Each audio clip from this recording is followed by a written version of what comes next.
오늘도 하루의 첫 시간 우리 하나님 앞에 성별해드리는 여러분 모두에게 우리 하나님께서 주시는 은혜와 또 사랑과 능력이 오늘도 함께 하시기를 주님의 이름으로 간절히 축원합니다. 오늘은 로마서 2장의 말씀을 중심으로 유대인이라 불리는 내가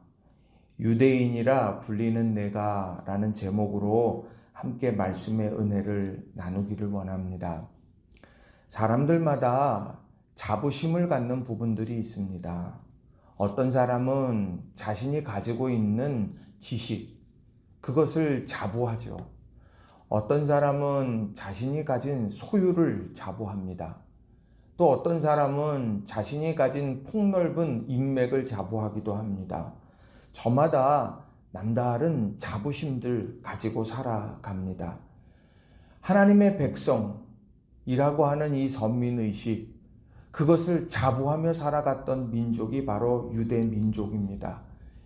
이 선민의식, 이것이 겉으로 드러난 두 가지의 징표가 있는데 그것이 율법과 할례였습니다.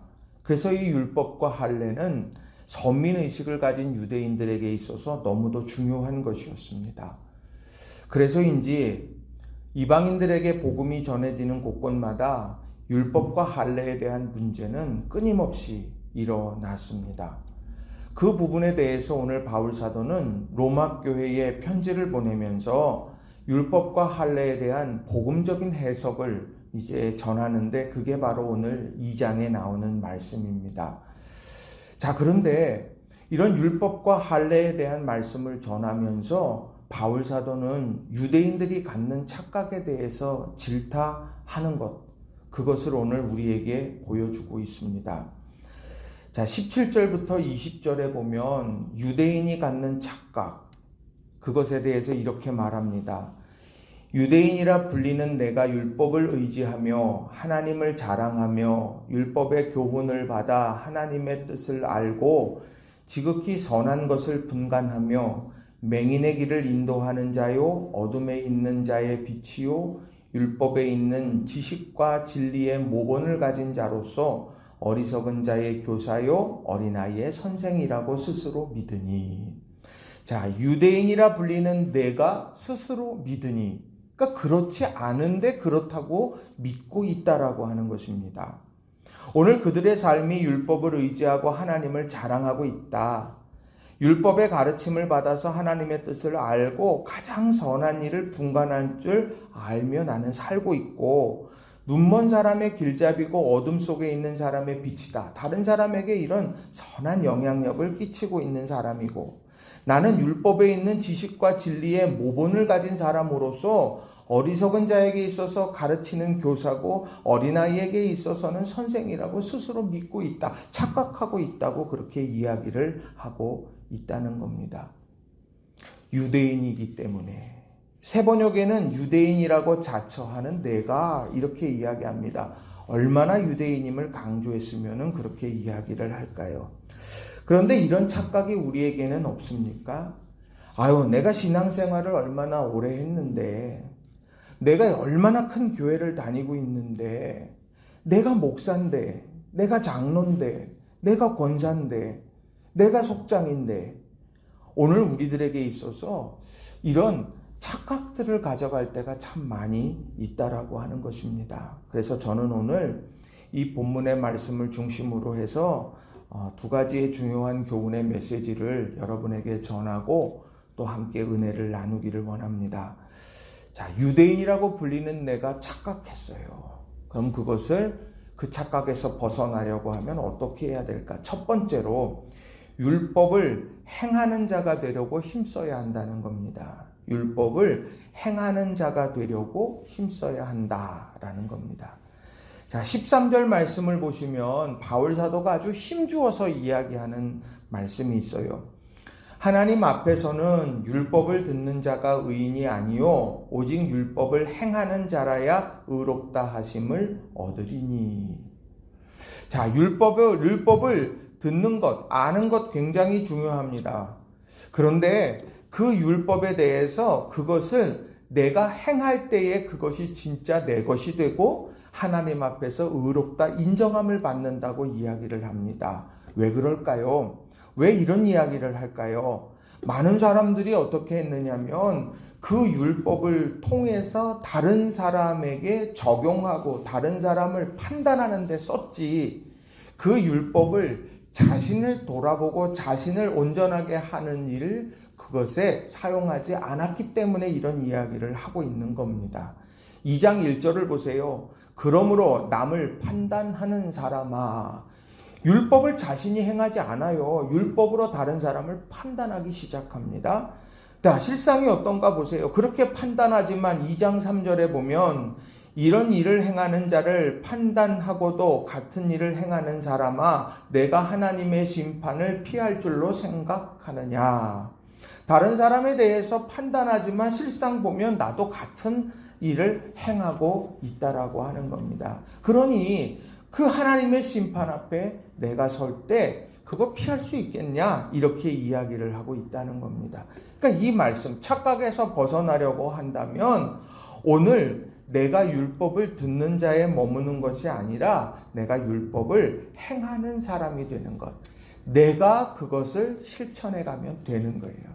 선한 영향력은 내가 신실하게 믿음의 길을 걸으면 그 모습 자체가 선한 영향력이 됩니다. 인위적으로 어떤 영향력을 끼치려고 하는 것, 그것은 우둔한 거예요. 오늘 우리들에게 있어서 율법을 행하려고 내 스스로 그 율법의 삶, 율법을 지켜가며 말씀대로 살아가고 은혜를 구하면서 살아가는 삶을 살아가면 되는 것입니다. 착각에서 벗어난다. 다른 것이 아니라 아는 것을 내가 실천해 가게 될 때 착각에서 벗어나게 된다라고 하는 것입니다. 오늘 하루 살아가면서 우리가 말씀대로 한번 진실하게 살아내는 오늘 한 날이 되기를 주님의 이름으로 간절히 축원합니다. 두 번째로는 날마다 스스로 점검하며 살아야 한다는 겁니다. 날마다 스스로 점검하며 살아야 한다라는 거예요. 자, 어떻게 살아가는 것이 아름다운 삶일까? 오늘 9절과 10절에 보면 아주 분명하게 이야기를 해줘요. 악을 행하는 각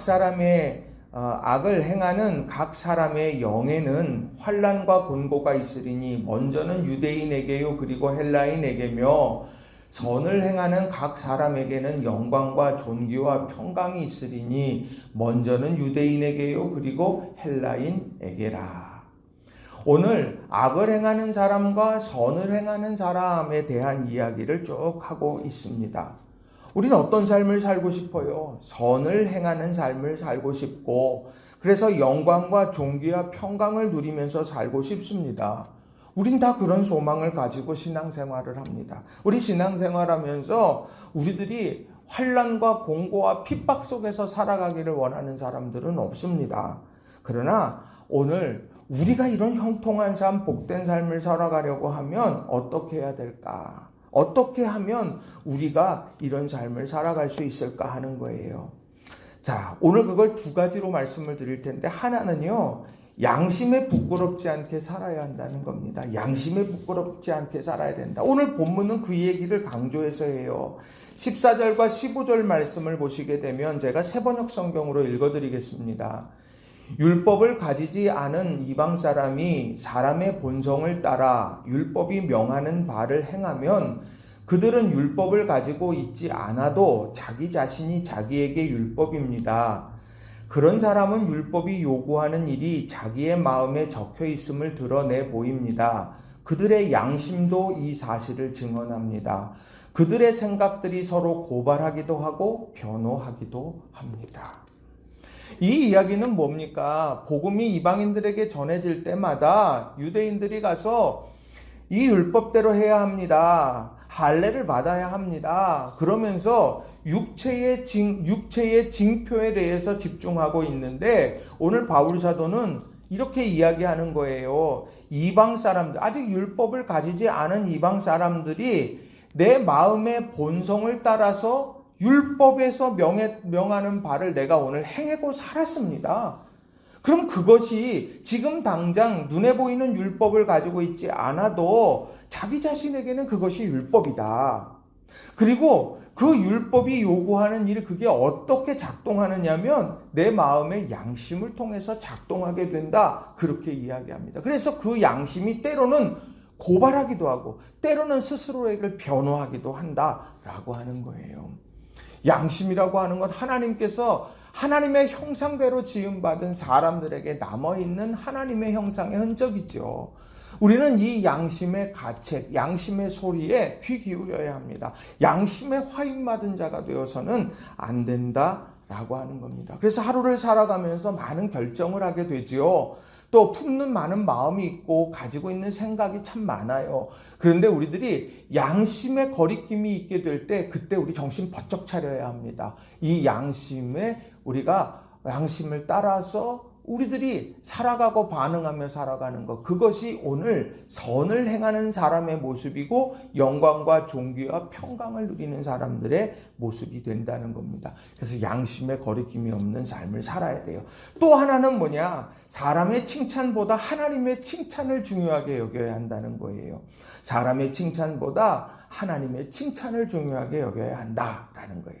사람의 칭찬은 귀에 들리죠.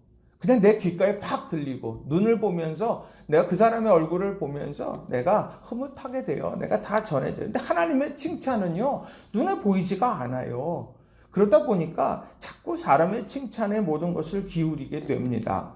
자, 그런데 오늘 본문에 보면 28절과 29절에 보면 이런 말씀을 하고 있습니다. 28절, 29절 제가 새 번역으로 읽어드릴게요. 개역 개정이 좀 어려워서 제가 좀 새 번역으로 읽어드립니다.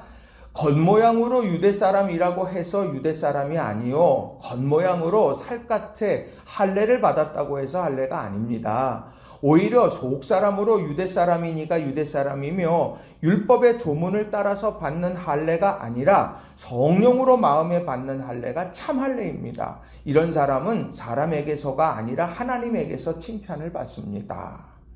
자, 이 얘기는 뭡니까? 겉사람과 속사람이 있습니다. 근데 겉사람이 유대 사람이라고 하는 것, 그것도 겉모양으로 살갗에 할례를 받았다고 하는 것, 정말 그게 중요한 걸까요? 그것보다 더 중요한 건 뭐냐? 속사람입니다. 자, 속사람이 유대 사람일 때 진짜 유대 사람이고 율법의 조문을 따라 받는 할례가 아니라 마음의 성령의 감동을 통해서 마음에 받는 할례가 진짜 할례입니다. 왜냐하면 그것은 바로 하나님께서 칭찬하시는 일이기 때문입니다. 겉모양은 번드르하고 겉모양은 정말 성스러운 것 같은데 그 마음과 내면은, 속사람은 완전히 정반대의 삶을 살고 있다면 사람의 칭찬을 받을지 모르지만 하나님의 칭찬을 받을 수는 없다. 그런데 반대로 내 마음의 중심에 내 속사람이 진짜 하나님의 사람, 하나님의 백성으로서 살기로 다짐하고 내가 내 마음속에 성령을 통해 받는 할례를 받고 있다라고 하면 나는 오늘 하나님의 칭찬을 받는 사람입니다. 오늘 이 사실을 우리들에게도 일깨워 준다는 거예요. 겉모양은 분명해 보이죠. 사람들은 그걸 보고 칭찬해요. 근데 하나님은 우리의 속마음을 보고 계십니다. 우리는 이것을 기억해야 돼요. 그러면서 내 스스로에게 점검해야 됩니다. 나는 오늘 하나님의 칭찬을 중요하게 여길까? 아니면 사람의 칭찬을 중요하게 여길까? 또 내 속사람은 안녕하냐? 우린 이런 질문을 할 수 있어야 한다는 겁니다. 여러분의 속사람은 어떻습니까? 바라기는 여러분의 속사람이 진짜 크리스찬으로서 든든하게 세워져 가고, 그리고 그런 속사람이 온전함으로 말미암아 선한 일을 행하고 하나님이 주시는 풍성한 은혜와 축복을 늘 경험하시게 되기를 주님의 이름으로 간절히 축원합니다. 말씀을 정리합니다. 오늘 말씀, 유대인이라고 자처하는 내가 스스로 믿으니, 이런 착각이 우리에게도 있어요. 우리들이 이런 이 착각 앞에서 스스로를 점검해 볼 필요가 있다는 겁니다. 나는 오늘 율법을 듣는 자에만 머물러 있는가? 아니면 행하고 있는가? 행할 때 완성이 돼요. 그리고 나는 양심의 거리낌이 없는 삶을 사는가? 그리고 나는 사람의 칭찬보다 하나님의 칭찬을 중요하게 여기는가? 우리 이 사실을 다시 한번 마음에 새기면서 오늘 하루 믿음으로 승리하는 저와 여러분이 되기를 주님의 이름으로 간절히 축원합니다. 기도하겠습니다.